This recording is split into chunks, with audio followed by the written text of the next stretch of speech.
Assalamualaikum warahmatullahi wabarakatuh. Halo teman-teman perawat, apa kabarnya? Kita sekarang akan membahas tentang malnutrisi. Kalau malnutrisi itu ada dua kemungkinannya. Yang pertama adalah nutrisi atau gizinya kurang. Yang kedua nutrisi atau gizinya berlebih, ya. Kalau nutrisi kurang itu bukan hanya bisa terjadi pada anak-anak, tapi orang dewasa juga bisa terkena malnutrisi. Ya. Kemudian jenis-jenis malnutrisi. Malnutrisi tadi kita sudah bahas, ada gizi kurang atau undernutrisi. Kemudian ada kelebihan gizi atau overnutrition, ya. Yang kurang gizi itu bisa kurang protein, kurang kalori atau karbohidrat, dan kurang lemak. Kemudian satu lagi kurang vitamin. Kalau kelebihan gizi, kata lainnya adalah obesitas. Tanda dan gejala dari kurang gizi. Yang pertama apa?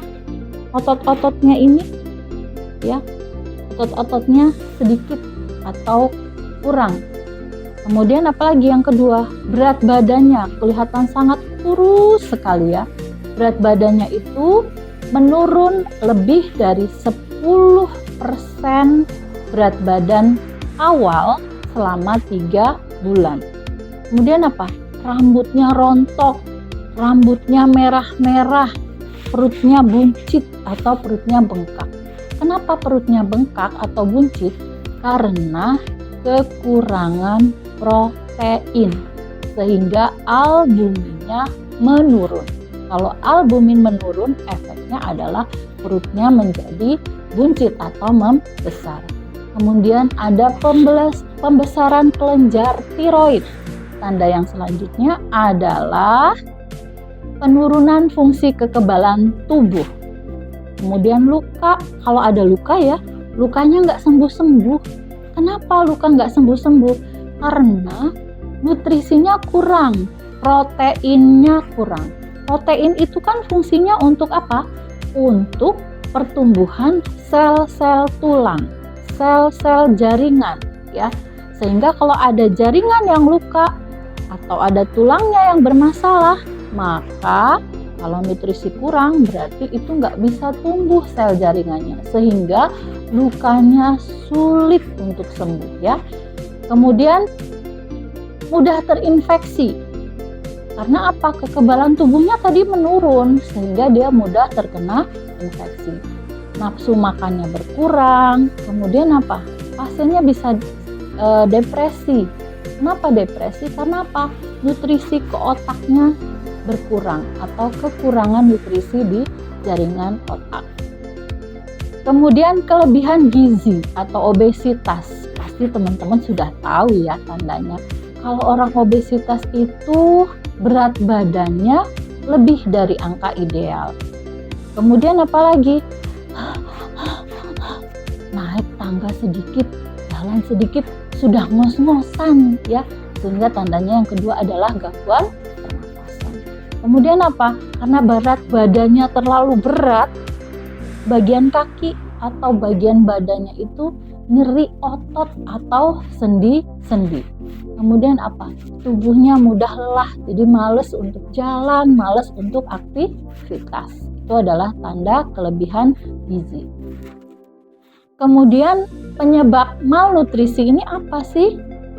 Yang pertama, kalau pada bayi atau pada anak-anak biasanya ASI, air susu ibunya kurang, ya. Kemudian yang kedua apa? Pola makannya yang nggak baik. Makannya males atau makannya bahkan berlebihan.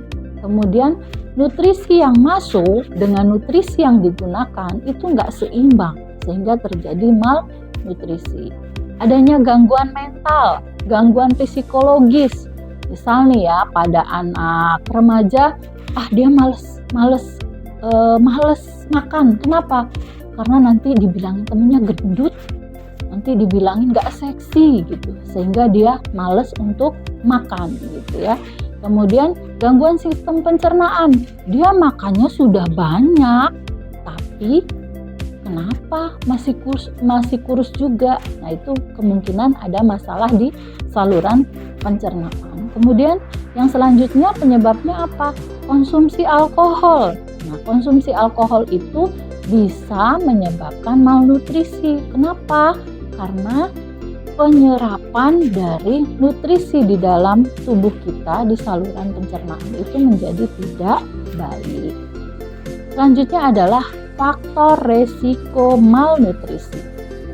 Yang pertama adalah ekonomi rendah ya. Jadi kalau teman-teman atau saudara-saudara kita yang ekonominya rendah ya, mereka nggak bisa untuk beli makanan yang bergizi sehingga anaknya kurang gizi. Kemudian lingkungan yang tidak higienis ya. Lingkungan yang tidak higienis ini bisa menyebabkan banyak kuman sehingga apa? Mungkin anaknya terkena diare karena penyimpanan makanan atau pengolahan makanan yang tidak baik, sehingga itu menyebabkan anaknya nutrisinya menjadi kurang. Kemudian kelainan makan. Jadi ada orang-orang tertentu yang dia itu males makan. Kemudian nervosa, bulimia. Nanti teman-teman bisa cari ya, apa itu nefrosa dan apa itu bulimia. Kemudian apa? Ada juga yang nafsu makannya tidak terkendali, pengennya makan lagi. Padahal mungkin dia nggak lapar, tapi pengen makan terus, nafsu makannya berlebih. Ini juga bisa menyebabkan malnutrisi yang kelebihan gizi ya. Kemudian faktor risiko yang selanjutnya adalah apa? Pasca sakit atau pemulihan. Jadi orang-orang yang sakit itu kan butuh energi banyak, butuh nutrisi banyak untuk proses penyembuhan. Jadi yang tadinya sebelum sakit mungkin dia ditahan-tahan makannya atau dietnya, tapi pada saat pasca sakit itu makannya memang harus banyak sehingga itu menyebabkan kelebihan nutrisi. Nah, pemeriksaannya apa sih untuk meriksa apakah anak itu nutrisinya baik atau nutrisinya kurang atau nutrisinya lebih? Yang pertama dengan anamnesis atau pengkajian ya. Pengkajian, ngobrol dengan pasien, dengan keluarga, asupan nutrisinya seperti apa. Kemudian menghitung berat badannya, menghitung IMT-nya, indeks massa tubuh. Kemudian diperiksa HB-nya, diperiksa proteinnya, albumin, globulin di dalam darah. Kemudian yang terakhir kita bisa meriksa kadar gula darah dan periksa kadar vitamin di dalam darah pasien. Itu ya. Nah, itu saja teman-teman untuk materi malnutrisinya. Pertemuan kita selanjutnya kita akan membahas asuhan keperawatan pada anak malnutrisi. Oke, terima kasih. Jangan lupa like, subscribe. Apabila channel ini bermanfaat, jangan lupa disebar ke teman yang lain ya. Assalamualaikum.